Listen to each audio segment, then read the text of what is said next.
Esprit Libre avec Guillaume Durand, toujours confiné à son domicile. Bonjour Guillaume. Bonjour Renaud. Guillaume Durand, mais également l'homme dont on parle le plus en ce moment en France, le professeur Didier Raoult. Bonjour professeur. Bonjour. Merci d'avoir accepté notre invitation et de venir vous exprimer. Infectiologue, microbiologiste et vous travaillez à l'IHU Méditerranée Infection basé à Marseille. Ce matin, vous nous redites qu'un traitement à la chloroquine peut fonctionner pour lutter contre le coronavirus. Votre nouvelle étude publiée hier vous conforte ?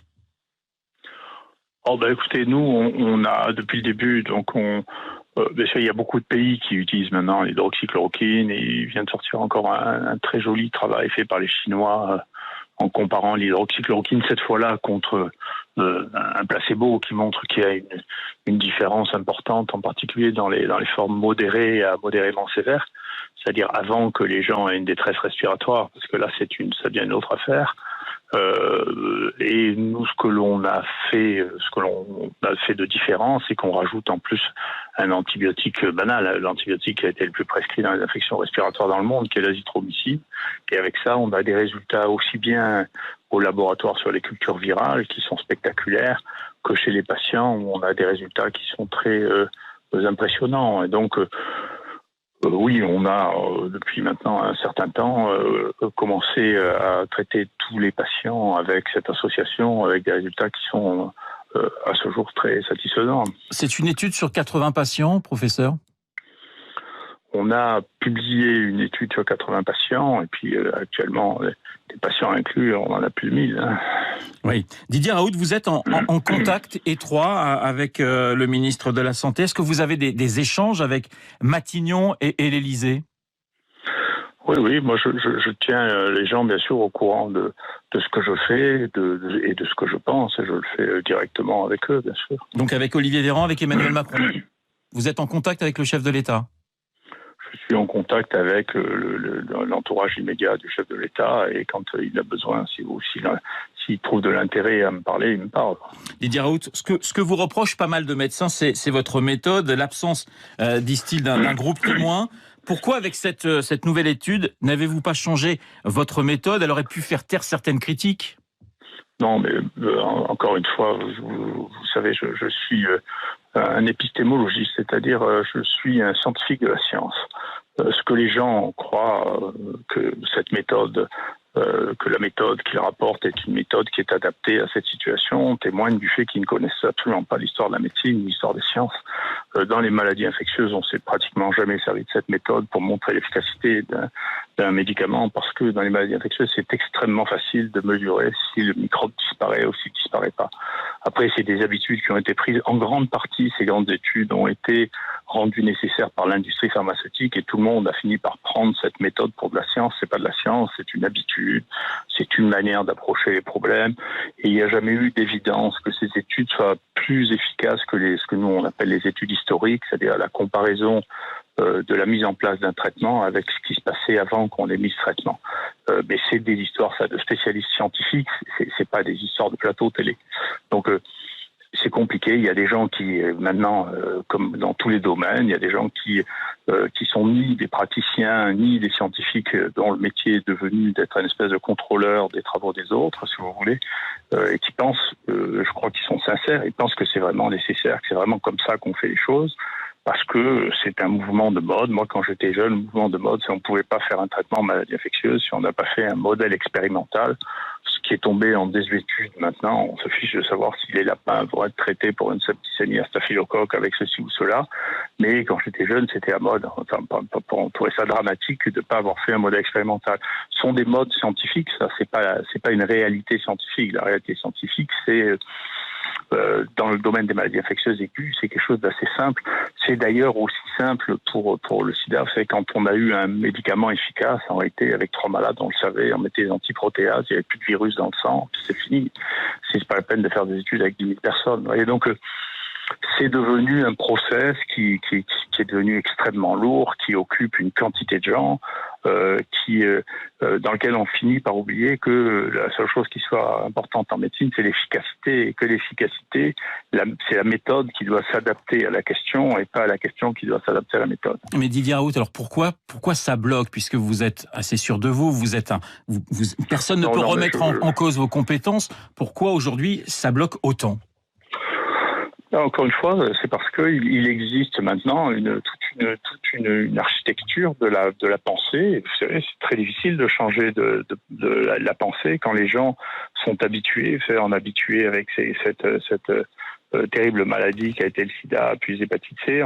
On a habitué les gens à faire d'énormes cohortes avec des études multicentriques, avec des bras pour travailler sur l'amélioration ponctuelle. Tout ça a été organisé. C'est tellement cher que ça ne peut être organisé que par l'industrie pharmaceutique. Et tout ça donne des habitudes de pensée et des mécanismes de pensée qui sont ancrés, qui font que les gens qui ont fait ça toute leur vie finissent par penser que c'est ça la science.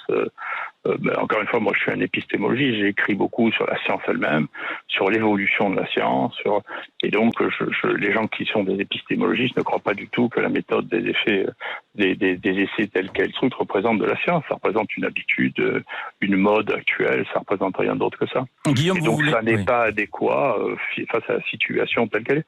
Justement, vous devriez plutôt vous poser la question inverse. Comment se fait-il que quelqu'un qui a fait autant de choses que moi dans sa vie puisse penser ça et que les gens puissent penser que je ne sache pas ce que c'est que la méthode? Enfin, vous rigolez. Guillaume, vous voulez intervenir? Je rappelle que vous êtes toujours chez vous, touché par le coronavirus. Question au professeur Didier Raoult.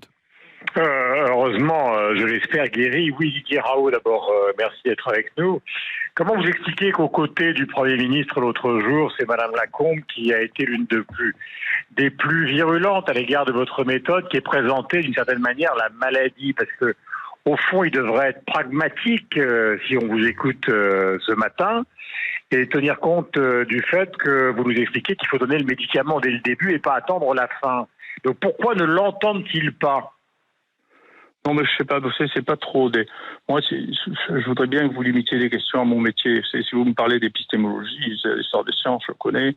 Si vous voulez me parler du virus, de sa sensibilité, de l'efficacité des traitements, je le connais. Après, si vous voulez les histoires de médisance politique, de qui dit quoi, et que je m'en fous. Vous voyez bien, vous savez, je ne suis sur cette radio, je fais pas d'interview, je fais cette radio parce que Bernard Arnault m'a rendu un grand service, on était en panne de quelque chose, il m'a dit écoutez, ça me ferait plaisir, donc je le fais, mais je ne vais pas parler de mon métier et je ne vais pas jaser avec vous. Voilà, je ne discute pas, je n'ai pas d'opinion de part, ça ne m'intéresse pas. Donc ne me posez pas de questions comme ça, parce que sinon je poser justement sur la nature de ce virus, peut-être que vous pouvez y répondre. Est-ce que vous avez le sentiment, par expérience, que le Covid-19 est quelque chose qui, une fois passé, pourrait disparaître, ou est-ce qu'on est, d'après vous, dans une possibilité de rémanence perpétuelle? Non, mais là non plus, si vous voulez, moi je suis pas devin. Il y a plein de gens qui jouent au devin. Vous avez qu'à leur demander à eux. Si vous voulez, on n'arrive même pas à prévoir ce qui se passe d'une année sur l'autre avec la grippe ou avec le virus respiratoire syncytial. Cette année, on a 3 fois moins de morts par grippe qu'on en a eu l'année dernière ou il y a 2 ans. On n'en sait rien. Donc il y a des gens qui s'amusent de prédire. Il faut leur demander. Non, je n'en sais rien. Moi, j'ai jamais. C'est au médecin que je m'adresse. Hein. Au médecin, je vous dis, il est impossible de prévoir ce que va devenir une épidémie sur un virus nouveau. Mais enfin, il faut être complètement fou pour avoir une opinion comme ça. Enfin, qu'est-ce que je vous dis? Voilà une chose que vous ne connaissez pas et vous vous demandez ce qui va se passer dans les 6 mois ou dans l'année avec quelque chose qu'on ne connaît pas. Mais enfin, il faut demander aux astrologues, aux cartomanciens, ça, des choses pareilles. C'est pas sérieux. Enfin, comment voulez-vous prédire quelque chose qu'on ne connaît pas? Enfin. Didier Raoult, c'est quelque chose qui peut certainement conforter votre étude, c'est que de plus en plus d'hôpitaux ont recours à la chloroquine aujourd'hui. Oui, mais encore une fois, si vous voulez, c'est une des raisons pour lesquelles je refuse en général les interviews. Ce que je fais ne vous intéresse pas. Ce qui vous intéresse, c'est mon opinion, et mon opinion, je pense qu'elle n'est pas intéressante. Donc moi, je suis un homme de savoir, d'un savoir qui est temporaire, hein, parce que les savoirs scientifiques sont temporaires. Donc si je peux vous donner une leçon, c'est mon métier, oui, je suis professeur, donc je vous expliquerai ce que je sais, ou le point où j'en suis. Maintenant, ce que font les autres, ce qu'ils pensent, Ce que les uns qui aiment les autres, je ne suis pas qualifié pour faire des conversations de cette nature-là. Donc si je l'ai fait en privé, je l'ai fait pas en public. Oui, oui bien sûr, mais ce qui peut aussi nous intéresser, c'est que vous avez manifestement un traitement qui fonctionne et que ce traitement suscite des débats et on a du mal à comprendre. Oui, mais c'est pas puisque vous êtes une sommité que personne ne remet en cause justement votre travail. C'est un problème de société, c'est pas un problème qui me concerne. Je vous dis, je vois la société comme elle est, et puis c'est pas non plus ni la première fois ni la dernière fois. Vous savez, c'est comme ça. C'est la nature des humains de ne pas être d'accord, de se disputer. Voilà, qu'est-ce que je voulais que je vous dise. Vous êtes donc... Demandez aux sociologues, c'est aux sociologues qui vous expliqueront ça. Didier Raoult, vous souhaitez également un traitement, des tests à grande échelle pour la population. Ça va de soi avec un traitement pour vous ? Encore une fois, c'est pas ma question. Moi, vous savez, je suis un soldat de la médecine, hein, donc ici, pour vous dire la vérité, on voit 800 personnes par jour. On a inclus plus de 1500 personnes pour les traiter. On regarde, on essaie d'empêcher qu'ils meurent, on essaie d'empêcher qu'ils aillent en réanimation. Voilà, c'est ça mon métier, si vous voulez. Je veux pas commenter de savoir si le gouvernement veut faire des essais à plus grande enseigne, vous savez. Et puis ensuite, ce qui se passe ici, s'il y a qu'une chose que je peux vous dire, qui est une chose qui me frappe vraiment, qui me choque vraiment, hein, c'est que ce pays croit qu'il existe une science française, et vous savez, c'est pas vrai. Voilà. Et donc, c'est un énorme problème auquel j'ai déjà été confronté il y a 20 ans quand j'ai été chargé de mission au ministère de la Santé. C'est d'imaginer à l'époque, c'était le vaccin contre l'hépatite B que Kouchner avait arrêté en pensant que ça avait un lien avec la sclérose en plaques. Et donc, on était les seuls au monde à penser ça. Et je n'arrivais pas à leur dire, écoutez, mais comment vous pouvez penser quelque chose qui est dans le monde entier, ça n'existe qu'en France.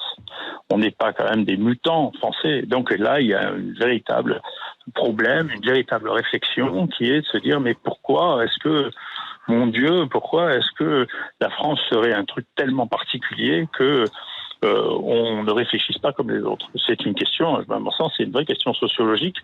C'est pas, personnellement, moi, les plateaux de télévision, par exemple, je m'en fiche. Ce qui m'intéresse, vraiment sociologiquement, c'est comment, à l'heure où on échange toutes nos données encore plus rapidement qu'avant, et donc, y compris, on fait ce que nous, on appelle les préprints, c'est-à-dire on met à disposition immédiatement nos données avant même qu'elles soient publiées pour que tout le monde les utilise.